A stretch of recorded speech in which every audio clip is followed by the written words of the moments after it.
सभी को जय सिया राम। अभी हाल ही में एक राज्यसभा सांसद, उनको आम आदमी पार्टी ने उनकी सुनवाई करने के लिए राज्यसभा में कि इनका पक्ष न सुना जाए, ऐसा कहते हुए उनके ऊपर उनके वक्तव्य पर अंकुश लगा दिया। यह विषय कहीं ना कहीं राजनीति में भय जो होता है, मुझसे आगे बढ़ने वाला भय, वह भय कहीं ना कहीं नेताओं को आज भी है। और वो ये सोचते हैं अपने आप को कि हम भगवान हैं और हमने सब लिखवा करके ले आया, हम जो चाहेंगे वो होगा, उसके अलावा कुछ नहीं होने वाला। लेकिन यह बड़े नेता भूल जाते हैं कि उतना ही होगा जितना उनके नसीब में लिखा हुआ, उससे ज़्यादा कुछ नहीं होगा। राघव चड्ढा जी के द्वारा, भले वो किसी दूसरे पार्टी के सांसद हैं, लेकिन जो आदमी सही बोलता हो, जो आदमी सही नेतृत्व करने लायक है और जो सही नेतृत्व कर सकता हो, अगर उसके विषय में हमने नहीं बोला तो फिर किसके विषय में बोलेंगे। राघव चड्ढा जी के द्वारा किए गए प्रस्ताव, विगत कई प्रस्ताव उन्होंने किए, जैसे एयरपोर्ट का विषय रहा, टोल टैक्स का विषय रहा, और ऐसे बहुत गंभीर विषयों को उन्होंने प्रस्तावित किया सदन के समक्ष, और अंततः उसका निष्कर्ष भी निकला। लेकिन कहीं ना कहीं सरकार का, आम आदमी पार्टी का जो यह चिंतन है, दिल्ली सरकार, ये आम आदमी पार्टी का जो यह चिंतन है कि इन्होंने जीएसटी के मुद्दे नहीं उठाए, इन्होंने ये मुद्दे, जबरदस्ती मुद्दे उठाने की ज़रूरत क्या है। अगर कोई व्यक्ति दूरदर्शी और पारदर्शी विषयों को आपके समक्ष रख रहा है तो उससे आपकी पार्टी ही तो आगे बढ़ रही है।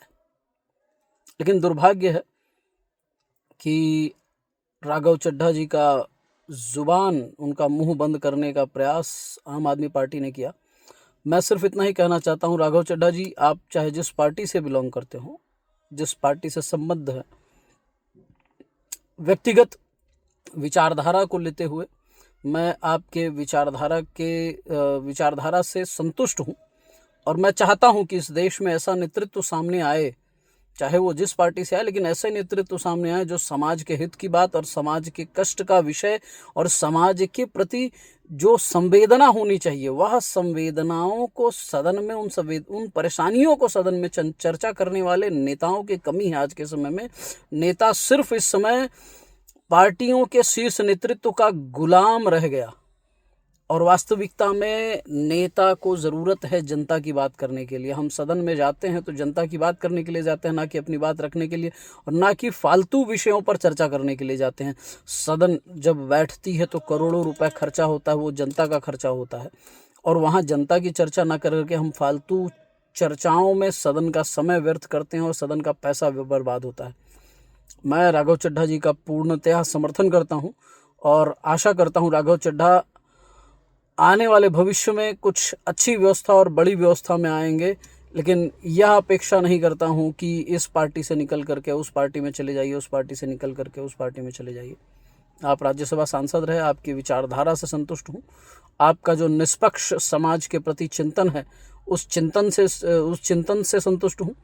और मेरा निवेदन है सभी लोगों से कि ऐसे नेताओं को व्यक्तिगत आगे बढ़ाने की ज़रूरत है। हो सकता है ये सामाजिक रूप से समाज को समय ना दे पाए, क्योंकि सीए भी हैं प्रोफेशन से, उनका व्यक्तिगत व्यवसाय जो है उनका सीए का है, तो समय ना दे पाए समाज को। लेकिन जिस प्रकार का चिंतन है, ऐसे नेताओं को आगे आना चाहिए कि जो समाज के चिंतन पर, इनकी टीम जिस हिसाब से बैठ करके काम कर रही है, वह बहुत प्रशंसनीय है। और इनकी प्रशंसा जितनी भी करें उतना कम है, क्योंकि पूर्व में इनके द्वारा दिए गए प्रस्तावों को देखते हुए जनहित के नेता हैं, इनको मैं साधुवाद देता हूं।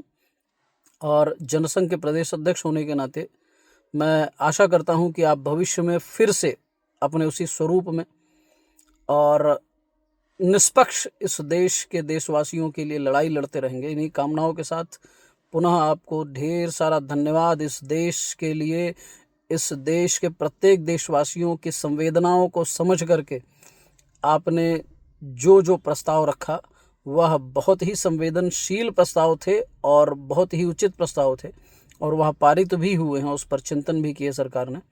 तो ऐसे ही प्रस्ताव निरंतर रखते रहिए, निडर होकर के बोलते रहिए, और आप सबके साथ इस देश की, आपके साथ इस देश की जनता खड़ी है।